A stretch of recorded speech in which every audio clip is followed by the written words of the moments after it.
بسم اللہ الرحمن الرحیم۔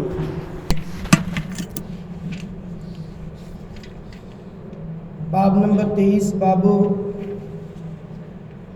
باب نمبر 24 باب علامات المنافق۔ حدیث نمبر 33۔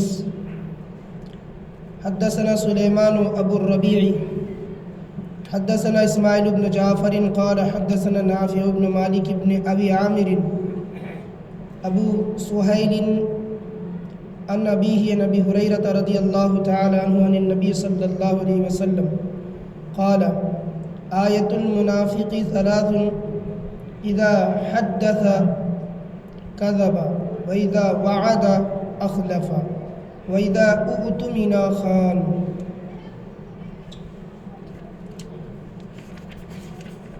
اسی کی ہم معنی آنے والی حدیث ہے، حدیث نمبر 34۔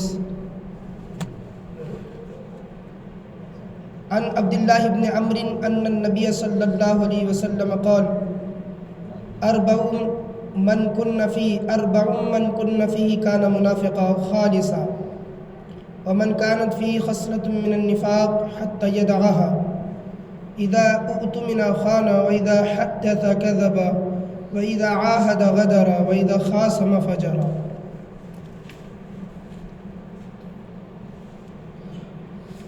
یہ باب ہے منافق کی علامتوں کے بارے میں، منافق اس کی علامتوں کے بارے میں۔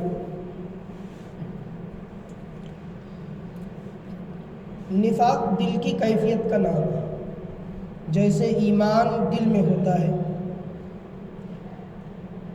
دل سے ماننے اور تصدیق کرنے کو ایمان کہتے ہیں، ایسی نفاق دل سے انکار کرنے کو، زبان سے اقرار کرنے کو، زبان سے اسلام کا اقرار کرتا ہے، دل سے انکار کرتا ہے، اس کو کہتے ہیں منافق۔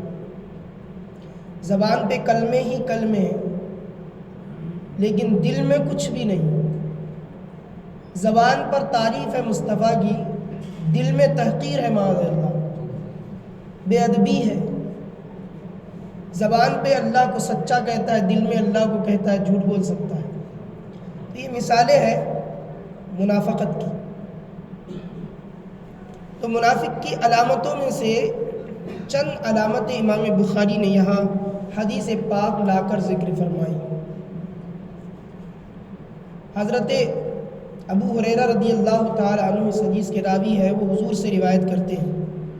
حضور نے فرمایا آیت المنافق ثلاث، منافق کی 3 علامتیں بہت مشہور ہیں۔ پہلی اذا حدث کذب، بات پر جھوٹ بولتا ہے، جب بھی بات کرے تو جھوٹ بکے، یہ منافق کی پہلی علامت۔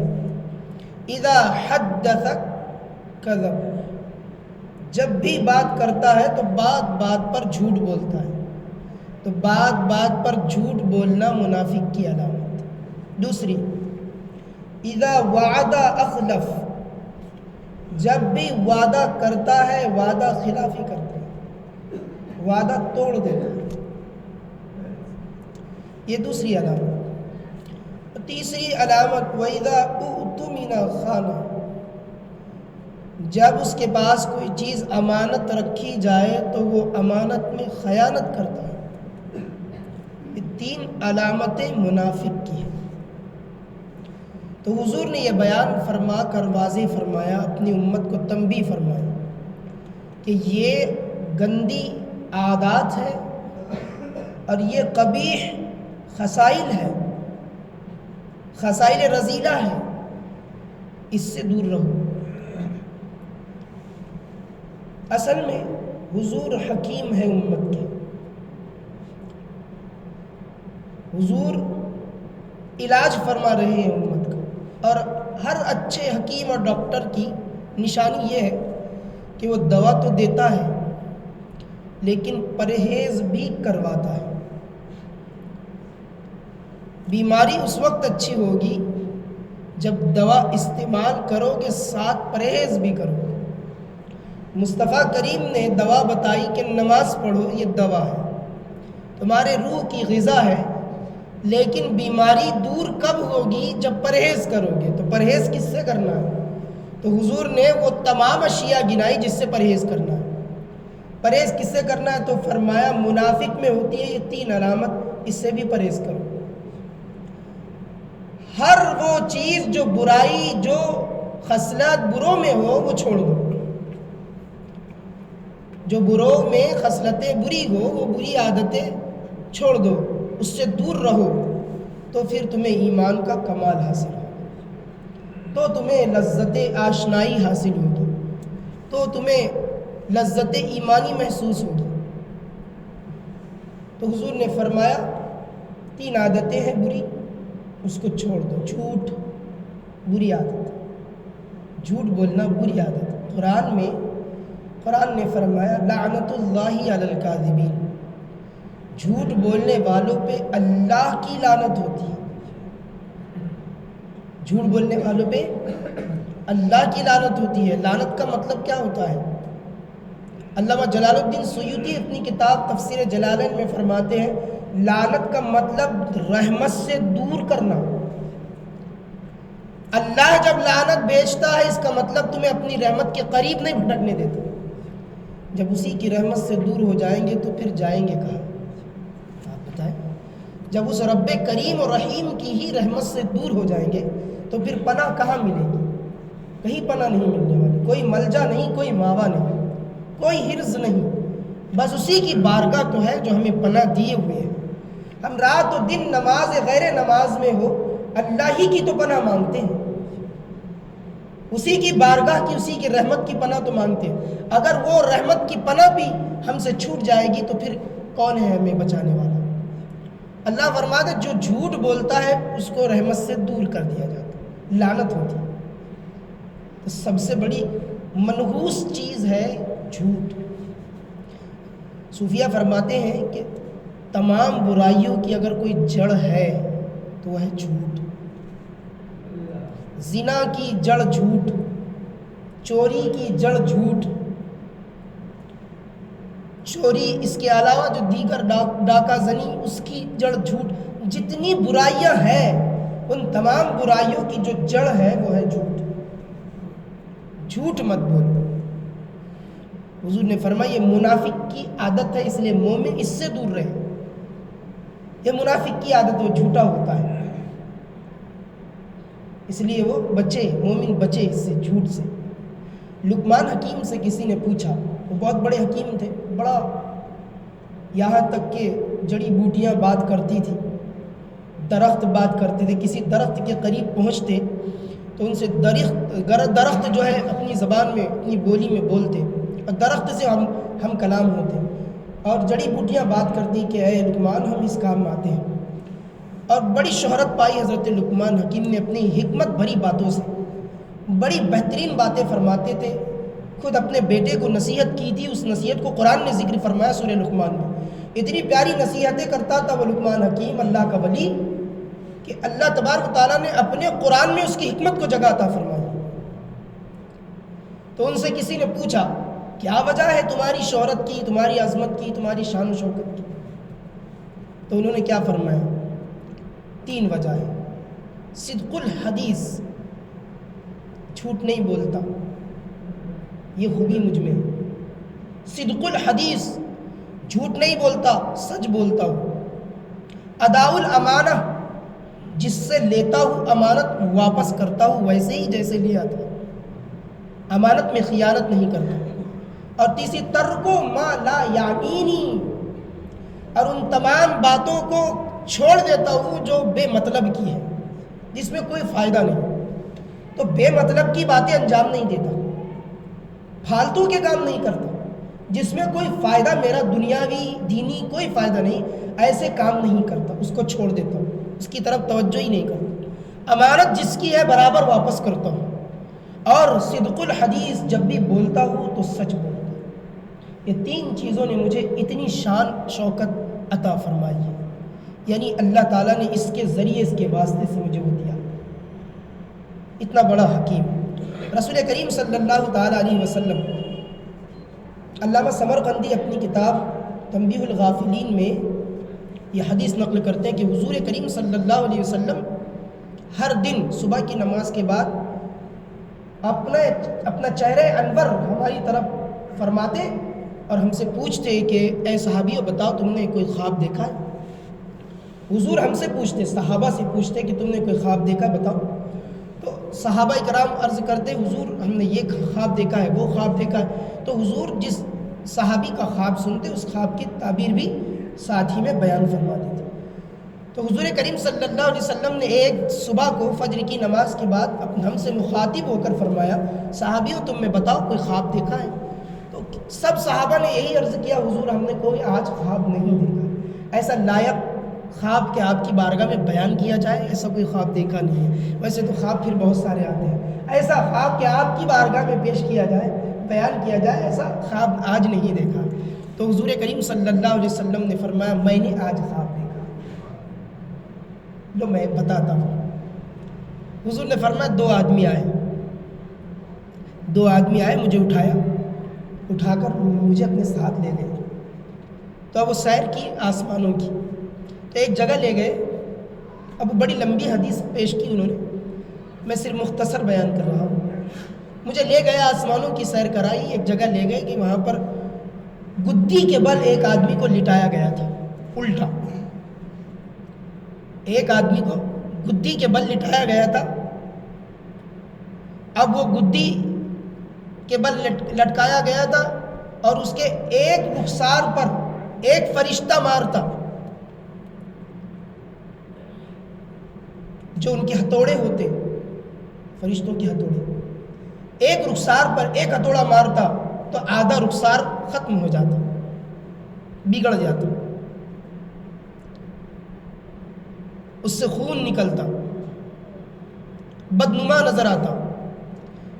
پھر جب یہ رخسار کی طرف متوجہ ہوتا تو دوسرا فرشتہ دوسرے رخسار پہ اس کے دوسرے رخ پر ہتھوڑا مارتا، پھر یہ چپک جاتا، گویا کہ اس کی صورت بگڑ جاتی اور وہ چیختا چلاتا درد کے مارے، تکلیف کے مارے.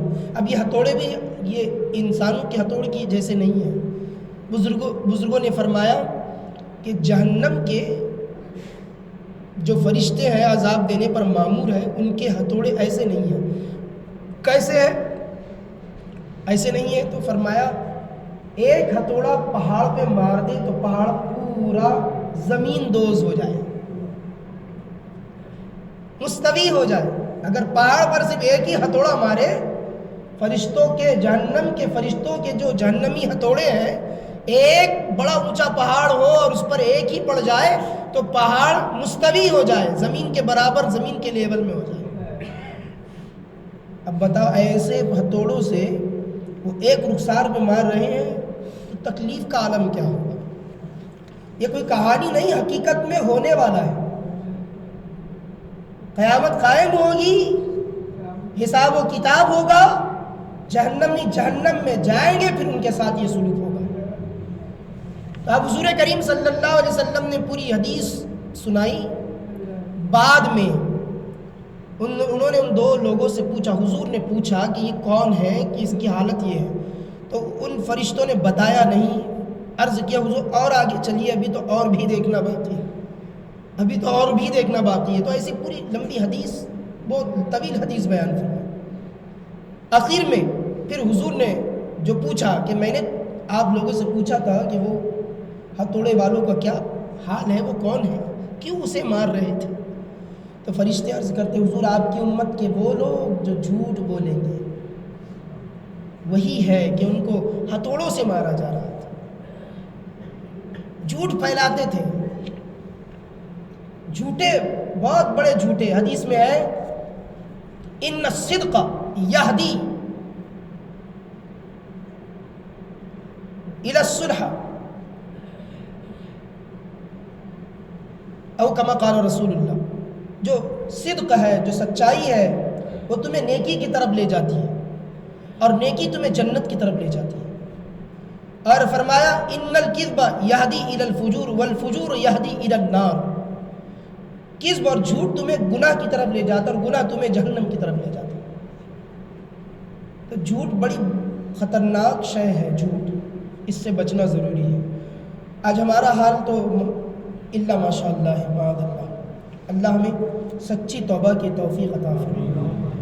لوگ ایسے جھوٹ بولتے جیسے وہ گناہ ہی نہیں، حالانکہ گناہوں کی جڑ ہے جھوٹ، اور اللہ کی لعنت ہے جھوٹوں پر۔ تو حضور نے فرمایا منافق کی علامت ہے جھوٹ بولنا، جب بھی بات کرتا ہے جھوٹ بولتا ہے۔ اچھا ایک اور بات ہے حدیث میں، تم کو پتہ لگانا ہے کہ جھوٹا کون ہے تو سمجھ لینا، جب آپ کسی سے بات بولیں اور وہ بات اس کو ہضم نہ ہو، دوسرے تک پہنچاتے جائے تو وہ بڑا جھوٹا ہے۔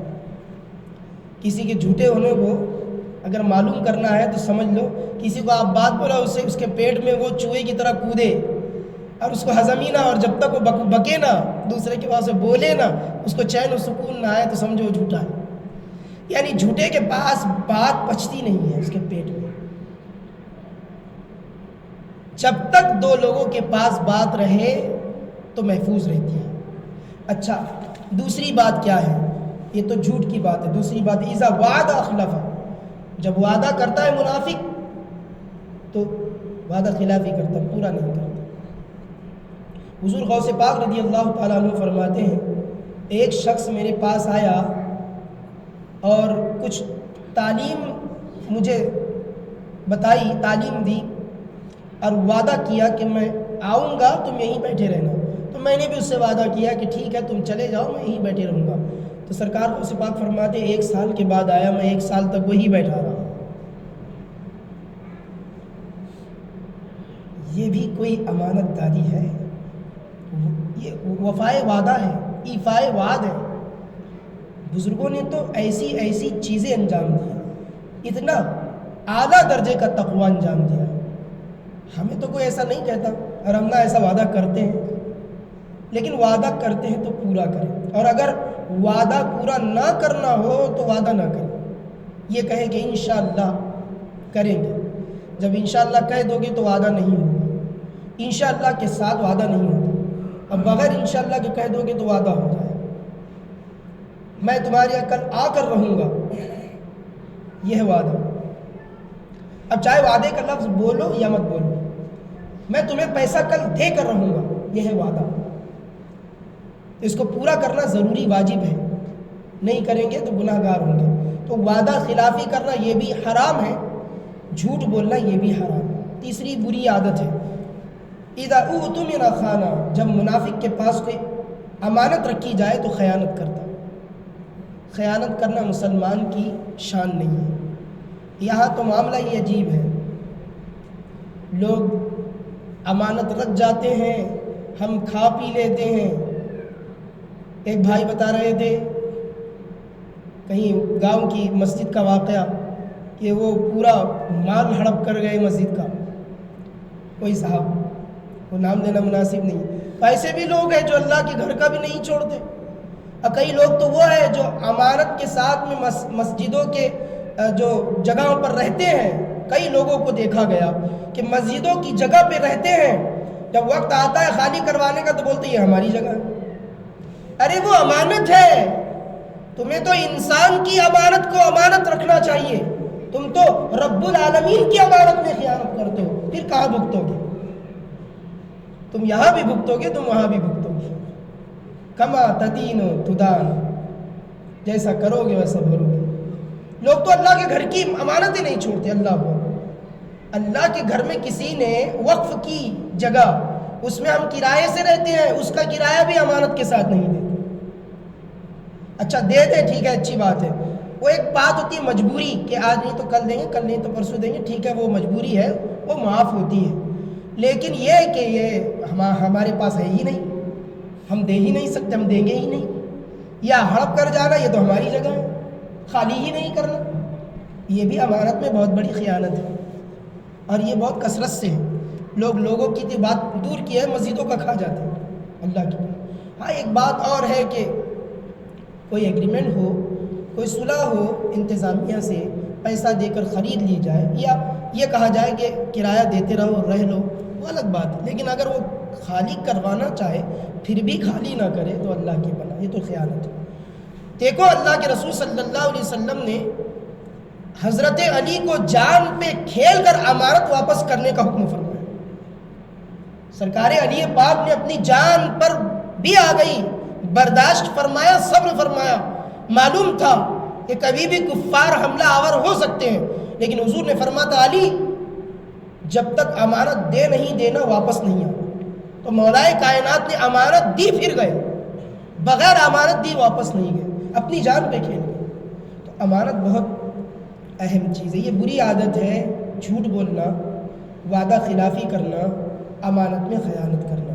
اچھا، ایک بزرگان دین فرماتے ایک امانت میں خیانت یہ بھی ہے کہ ہمیں کسی نے بات بولی اور ہم اس کو الٹا سیدھا کر کے دوسرے کے پاس بولے، یہ بھی امانت میں خیانت۔ اور حدیث جو حضور کی حدیث ہے ویسے ہی پہنچائے، اپنی طرف سے بڑا چڑھا کر پیش کریں گے، یہ بھی امانت میں خیانت ہے، یہ بھی امانت میں خیانت۔ اور ایک بڑی امانت ہے جو اللہ نے دی ہے، یہ تو بندوں کی امانت ہو گئی، ایک بڑی امانت وہ ہے نماز۔ حدیث میں ہے کہ نماز بھی ایک امانت ہے جو اللہ نے دی ہے، اسے صحیح طور سے ادا کرو۔ 5 وقت کی دی ہے تو 5 ہی وقت پڑھنا ضروری ہے۔ جو نماز 5 وقت نہیں پڑھے گا قیامت کے دن خائنین میں اس کا شمار، خیانت کرنے والوں میں شمار۔ لہذا ضروری ہے کہ ان بری عادتوں سے بچا جائے۔ اللہ حضور کے صدقے ہمیں ان سے توبہ کی توفیق عطا فرمائے۔ صلی اللہ علیہ نبی من جبالہ صلی اللہ علیہ وسلم۔ مولا کریم رؤوف الرحیم پروردگار، کہنے سننے میں ہم سے جو غلطی ہوئی اپنے فضل و کرم سے تمامی غلطیوں کو معاف فرما دے۔ اے اللہ ایمان دے، ایمان کا حسن و جمال عطا فرما، ایمان کی چاشنی اور لذتوں سے ہمیں آشنا فرما دے۔ حضور کے صدقے سے مولا جھوٹ بولنے سے بچا، امانت میں خیانت کرنے سے محفوظ فرما، وعدہ خلافی سے بچا، اور جو بری عادتیں ہیں ان سے محفوظ و مامون فرما۔ مولا صدق الحدیث کا ملکہ نصیب فرما، جب بھی بولے تو سچ بولے، مولا سچ کے سوا کچھ نہ بولے۔ حضور کے صدقے سے ہم سب کی مغفرت فرما، جتنے لوگ گناہ گار ہیں ہم سب گناہ گاروں میں ہیں، مولا اپنے فضل و کرم سے ہم بڑے بڑے گناہ گاروں کی مغفرت فرما دے۔ مولا حضور کے صدقے سے ہم سب کو شریعت کا عامل بنا، حضور کی حدیث پر عمل کرنے اور قرآن پر عمل کرنے کی توفیق عطا فرما۔ صلی اللہ علی النبی الأمی وآلہ صلی اللہ تعالی علیہ وسلم برحمتک یا ارحم الراحمین، لا الہ الا اللہ۔